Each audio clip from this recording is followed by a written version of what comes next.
Il a fait froid tout le mois de juin et évidemment, je décide de tourner le jour où il fait 30 degrés. En ce moment, je suis dans l'écriture d'un roman contemporain, ou plutôt d'une romance contemporaine de Noël. Oui, c'est pas du tout de saison, mais c'est pas grave. Et du coup, je me suis rendu compte d'à quel point il y avait un certain nombre de choses qui m'agaçaient dans l'écriture. Et bah, c'est vrai, j'avais un peu oublié parce que j'étais beaucoup dans des phases de réécriture, de préparation de romans, notamment avec la sortie de la réédition de mon roman Ce qui nous reste, donc qui est sorti il y a presque un mois maintenant, au tout début de juin. Et donc il raconte l'histoire d'un groupe d'amis qui se retrouvent 10 ans après la mort de l'un d'eux, avec évidemment chacun leur parcours, la façon dont ils ont fait leur deuil, et puis leurs attentes quant à ces retrouvailles. La couverture est sublime, elle a été faite par un professionnel, la maquette intérieure aussi, je vous mettrai toutes les références en barre d'infos. Petit ajout au montage pour vous montrer le roman parce que vraiment la couverture est juste sublime. Alors je vais pousser mes doigts, hop. Et si ça vous intéresse, le roman est disponible en papier et en numérique sur Amazon. C'est vraiment un bon moment pour l'acheter parce que c'est la lecture de l'été. Si je vous parle de ce roman, c'est pas seulement parce qu'on est en été, c'est aussi parce que la romance sur laquelle je travaille actuellement reprend un des personnages de ce roman. Donc c'est le personnage de Soren qui dans l'histoire est assez effacé, d'ailleurs on le voit sur la couverture, il est un peu à l'écart du groupe et j'avais beaucoup de choses à dire par rapport à lui et notamment par rapport à ses histoires d'amour. Donc je lui ai consacré un tome entier rien que pour lui, pour suivre son parcours et son évolution après ce qui nous reste. Donc, comme je le disais, je suis en phase d'écriture actuellement et j'ai retrouvé tout un tas de choses que j'adorais dans l'écriture, mais aussi qui m'agacent parfois. J'ai décidé de faire une vidéo un petit peu plus légère pour vous parler de tout ça et puis pour voir si je suis la seule à être agacée par ces choses-là. Donc n'hésitez pas à mettre pause et à me dire si oui ou non c'est des choses qui vous agacent aussi dans l'écriture, si vous vous reconnaissez dans certains points et à me partager votre top. Première des choses que j'ai notées, c'est... en fait je crois que c'est la plus... c'est ce qui m'embête le plus en ce moment, c'est le premier jet. Alors, vous allez me dire, le premier jet c'est quand même une part importante de l'écriture d'un roman, c'est quand même un gros morceau, puis c'est souvent ce que les gens préfèrent parce que c'est là qu'on découvre son histoire, qu'on découvre ses personnages, qu'on se raconte aussi à soi-même une histoire et qu'on vit des aventures, qu'on est dans l'exaltation et dans la découverte. Et en fait, c'est exactement pour toutes ces raisons que moi je n'aime pas le premier jet.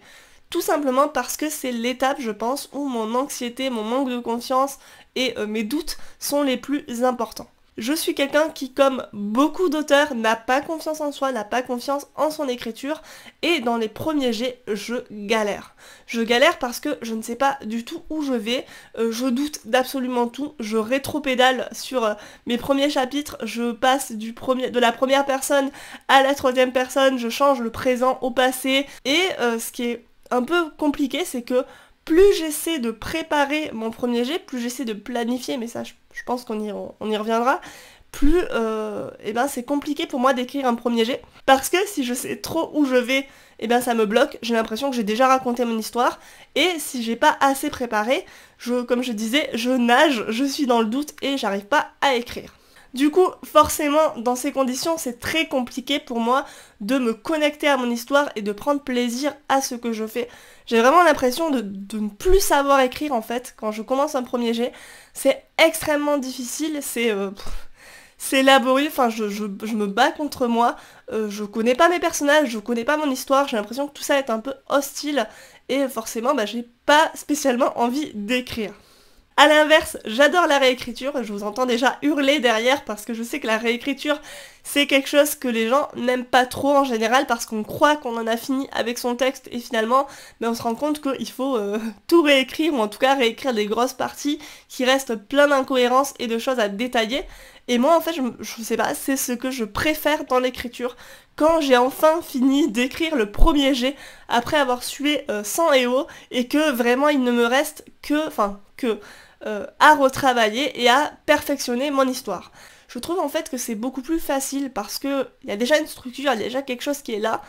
J'ai déjà l'impression d'avoir fait le plus dur en fait en écrivant le premier jet. Et c'est aussi le moment où je vais avoir des espèces d'épiphanie créative en fait où tout ce que j'ai posé un peu en vrac au début, va se mettre à faire sens. Et j'adore ce moment vraiment quand tout s'emboîte, quand tout devient évident et que vous savez exactement où vous allez.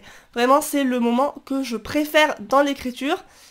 La seconde chose que je m'étais notée, et finalement c'est assez cohérent aussi avec ma façon de fonctionner, c'est le world building. Alors, vous allez vous dire, il va pas rester grand chose à la fin de cette vidéo, mais bon, le world building, c'est le fait de construire l'univers de son histoire, et moi personnellement c'est quelque chose qui m'ennuie. Parce que c'est souvent une phase préparatoire qui est assez longue, qui demande beaucoup de recherche, et moi je suis pas quelqu'un de patient, et je suis pas quelqu'un qui est passionné non plus par le fait de faire des recherches en amont de l'écriture. J'en fais évidemment quand j'écris, mais c'est plus au fil de l'eau. Écrire une encyclopédie de mon histoire avant de la commencer, très peu pour moi. Et en plus, moi je suis quand même une autrice plutôt contemporain, plutôt littérature générale, et c'est quand même un genre qui demande moins de travail de world building qu'un roman de fantasy, de fantastique, d'imaginaire. Évidemment, dans le contemporain, il y a un cadre à votre histoire, forcément, vous n'allez pas faire évoluer vos personnages dans un univers blanc. J'adore prendre des lieux qui ont quand même une symbolique particulière, qui sont vraiment adaptés à l'histoire. Je vais pas prendre des lieux comme ça au hasard. Il faut vraiment que ça serve l'histoire et que ça serve l'évolution des personnages, puisque forcément, selon les endroits où les gens naissent, grandissent, évoluent, ils se construisent pas de la même manière. Mais souvent, je vais prendre des lieux que je connais déjà. Alors, pas que par facilité, même si j'imagine qu'il y a ça qui joue, mais aussi parce que j'ai besoin d'avoir expérimenté un lieu, justement, d'être déjà allé quelque part, d'avoir des émotions qui s'y rattachent, d'avoir des souvenirs propres, pour ensuite pouvoir construire mon histoire de façon tangible et concrète. Ouais, vous allez vraiment vous dire qu'en fait, j'aime rien dans l'écriture, c'est terrible. Ce point est un peu particulier. J'y avais consacré un post Instagram à l'époque, un peu provoque, gentillet, où je disais que je n'aimais pas écrire des histoires. Parce que, justement, si vous retrouvez ce post Instagram, vous le verrez, mais je vais vous le résumer ici. J'avais entendu parler à l'époque plusieurs auteurs qui disaient que pour eux, l'écriture ce n'était qu'un outil, une façon de raconter une histoire, et que s'ils avaient d'autres moyens de le faire, comme le cinéma ou la BD, pour eux ça ne changerait rien finalement. Et je m'étais rendu compte que moi c'était tout l'inverse.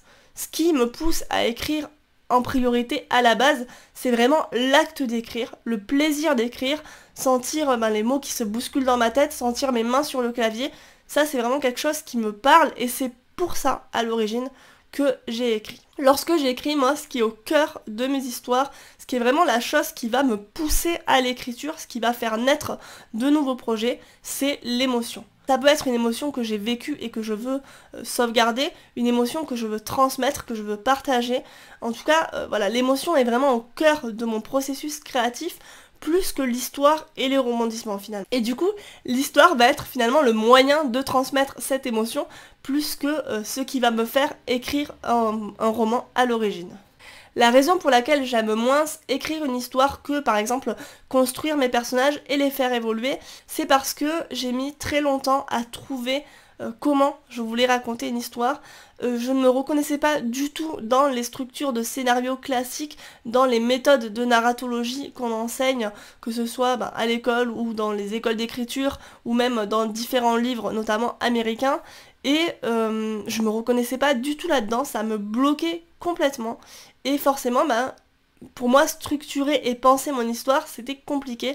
Je savais pas trop où j'allais, j'avais des problèmes de rythme, et forcément, quand on sait pas où on va et quand on doute beaucoup, c'est pas l'étape qu'on préfère et c'est pas le moment où on est connecté à son histoire. Je suis quelqu'un aussi qui, si elle planifie trop, va complètement se bloquer dans l'écriture, dans le sens où si je réfléchis et si je pose mon histoire trop en détail avant de l'écrire, je vais avoir l'impression que finalement je connais déjà l'histoire et que si l'histoire existe déjà dans ma tête, si elle est déjà construite, pour moi c'est plus la peine en fait de l'écrire, c'est plus la peine de la poser. Donc il fallait que je jauge en fait entre le fait de construire mon intrigue, mon histoire, suffisamment pour savoir où je vais, mais pas trop pour me laisser le plaisir de la découvrir. Et ce qui m'a un peu quand même réconciliée avec cette étape, ça a été la masterclass de Cécile Duquesne, dont je parle souvent sur cette chaîne, qui proposait de construire son histoire à partir de ces personnages. Et moi, les personnages j'adore, c'est pour ça que je fais du contemporain en fait, c'est pour les personnages, j'adore raconter la vie de mes personnages, j'adore rentrer dans leur intériorité, dans leurs émotions, et forcément partir des personnages et de leurs problématiques pour construire l'histoire, ça m'a beaucoup plus parlé, et donc maintenant je me réconcilie avec le fait de structurer mon histoire et de réfléchir à mon histoire avant de l'écrire. Même si je disais qu'il n'y avait pas de classement, celui-là je pense que c'est le pire, en tout cas c'est ce qui m'embête le plus, c'est les transitions. Alors je sais pas si pour vous c'est pareil, franchement j'espère que je suis pas toute seule, mais les transitions, je déteste ça, mais à un point, c'est viscéral. Je n'aime pas les transitions, je ne sais pas les faire, elles m'embêtent. Et du coup, quand j'écris mon roman, alors souvent au premier jet, je vais écrire donc mes scènes pivots, mes scènes clés, et les moments de transition, comme ça, entre deux scènes importantes, où il se passe pas grand chose, moi je vais avoir tendance à le skipper. Et, et donc à le sauter comme ça, et à le laisser pour la Laura qui va faire la réécriture, et qui va se retrouver avec des morceaux de scènes, sans savoir trop comment les lier, et comment les passer d'un moment A au moment B, de façon fluide, et en même temps pas trop embêtante pour le lecteur. Alors pour ça, la méthode, c'est souvent de faire des ellipses, mais les ellipses, si vous en faites trop, vous avez une narration qui est hachée, et c'est pas forcément très agréable à lire. Et l'autre façon dont des auteurs se débarrassent un peu de ces moments de transition, c'est de faire des passages les plus simples possibles pour aller vite à la scène ou au chapitre qui les intéresse. Et c'est vrai que là encore, moi j'ai un peu de mal avec cette façon de faire, j'ai du mal moi à faire simple, je suis très perfectionniste, et les petites phrases comme ça, simples, pour arriver d'un passage à un autre, ça va pas me plaire du tout, ça va pas me satisfaire, donc je vais avoir tendance à me prendre la tête. Alors vous allez me dire, si t'arrives pas à faire de transition, n'en fais pas. Mais le problème c'est que souvent quand on fait pas assez de transition, que ce soit des scènes de transition ou des chapitres de transition, on se retrouve par exemple avec une intrigue qui va avancer, beaucoup plus vite et beaucoup trop vite. Donc ces passages-là sont quand même nécessaires. À force de galérer sur les transitions, j'ai remarqué que souvent j'avais du mal à faire des transitions entre des scènes ou entre des chapitres parce que ma scène ou mon chapitre commençait trop tôt ou se finissait trop tard. C'est-à-dire que j'ai un peu ce problème-là d'avoir la sensation qu'il faut tout dire dans une histoire. Et du coup je faisais commencer ma scène trop tôt, donc je me retrouvais avec un passage où je savais pas trop... je savais pas trop comment l'amorcer, je savais pas trop quoi en dire, et une fin de chapitre qui finissait trop tard, et là encore, je traînais en longueur et je savais pas trop quoi dire. Donc en retaillant et en restructurant mes scènes et mes chapitres, j'ai réussi à avoir des transitions quand même beaucoup plus fluides les premières minutes des sessions d'écriture. Alors, je crois que je sais à peu près ce que je voulais dire à ce moment-là. C'est ce moment où vous avez pas encore commencé à écrire, vous savez que vous allez vous y mettre, vous avez commencé à préparer votre session d'écriture, vous avez vos plans, votre petite bougie, votre thé, et il va falloir s'y mettre. Et là, moi c'est le moment où je bloque. C'est vraiment le moment où je fixe mon écran en me disant, t'écris quoi ? Le moment où je vais avoir des doutes, des questionnements qui vont être très importants et qui vont me parasiter. Et je suis pas à l'aise en fait, je sais pas comment commencer, j'arrive pas à m'y mettre. Après, une fois que je suis lancée, c'est bon, je suis lancée. Mais vraiment, ces petites minutes là, où vous savez pas trop comment commencer votre session d'écriture, surtout si vous êtes à un début de chapitre, ça c'est très compliqué. Amorcer une session d'écriture sur un début de chapitre, enfin je veux dire, c'est que la Laura du passé a pas été cool, parce qu'en général ce que je fais, c'est que je commence toujours le chapitre d'après, pour que ensuite la reprise soit plus fluide et plus simple, mais parfois non, je me suis juste arrêtée à la fin d'un chapitre et je dois reprendre et je suis pas dans le bain en fait. Et donc c'est ça, c'est ce moment où il faut se mettre dans le bain, où je trouve souvent l'eau froide quoi. Pour se donner du courage, chaque auteur a un petit peu ses trucs et astuces. Je sais que certains, comme je disais, ont vraiment un rituel de session d'écriture très élaboré avec des bougies, du thé, une musique particulière, un lieu particulier. Moi c'est quand même relativement simple je dirais, et je pense que même si je ritualisais trop l'acte d'écrire, je pense que ça me foutrait la pression. Donc ce que je fais c'est que je mets de la musique, et ça par contre j'ai toujours besoin de commencer à écrire en musique. et pas n'importe laquelle.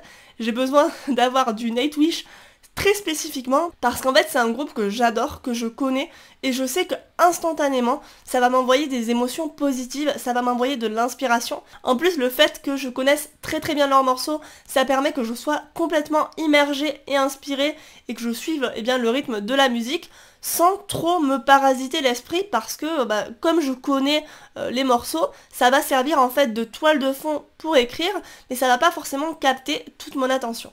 Et puis ça a un autre avantage, c'est que ça fait écran avec ce que j'appelle mes pensées parasites, qui sont, vous savez, tous les pensées où vous dites « Ah, c'est nul ce que j'ai écrit, ah non mais ça j'arriverai pas à le faire comme je veux, ah mais de toute façon, pourquoi j'écris ça, ça sera pas publié ». Enfin vraiment, ce genre de pensée hyper intrusive qui va vous stopper dans l'écriture et qui va vous faire passer un mauvais moment en fait. Et quand j'écoute de la musique, toutes ces pensées-là sont étouffées par la musique. Je me concentre uniquement sur le rythme de la musique et sur ma scène, et ça va beaucoup plus vite. J'espère que cette vidéo mi-ralage, mi-conseil vous a plu. Si c'est le cas, n'hésitez pas à la liker, commenter, partager, vous abonner. Vous connaissez la musique. Quand vous verrez cette vidéo, moi je serai en petite pause estivale, parce qu'après la réédition de ce qui nous reste et l'écriture de mon roman en cours, je vous avoue que j'en ai quand même pas mal besoin. Mais je vous rassure, on se retrouve très vite pour des vidéos écriture et édition. Et d'ici là, je vous souhaite de passer un très bon mois de juillet. Écrivez bien et à bientôt!